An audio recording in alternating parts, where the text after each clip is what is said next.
Take us through the areas, the weakest areas of each team in the AFC North when you look at them.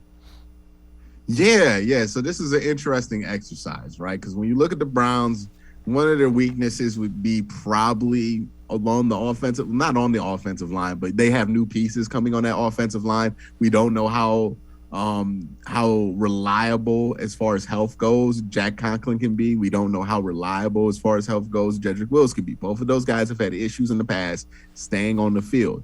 And the Browns just aren't as deep there, right? We have Nick Harris at center now. We think he's going to be just as good, but he's replacing a very reliable starter in J.C. Tretter. Even Wyatt Teller has missed games here, right? So the reliability of this offensive line is a little bit questionable. If they're healthy, they're going to be a great offensive line, but just worrying about that would be a concern there. Joe Bitonio is also getting up there in age. We don't know if injury issues could pop up, but it wouldn't be unforeseen for a guard who's over 35 or approaching over about 35 to start to have injury problems. Now, that's probably my one concern about the Browns. If I go to the Bengals, it would be similarly along that interior offensive line. I think they did a good job on the edges. Just the interior is still questionable, and that's where Joe Burrow struggles the most, is when he gets that pressure up the middle.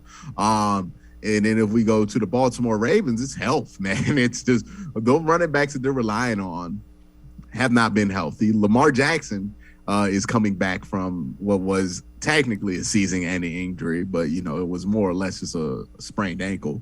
So we don't know what they're going to be like. And also, Ronnie Stanley has not played football in like 2 years. We don't know if he's Ronnie Stanley anymore, right? And if Ronnie Stanley is not Ronnie Stanley anymore, that offensive line is in trouble. And it's been trouble for the last 2 years when Ronnie Stanley has not been there. So that's a problem for the Baltimore Ravens. And if you look at the Pittsburgh Steelers, I mean, they got problems all around that offense, right? Quarterback's an issue.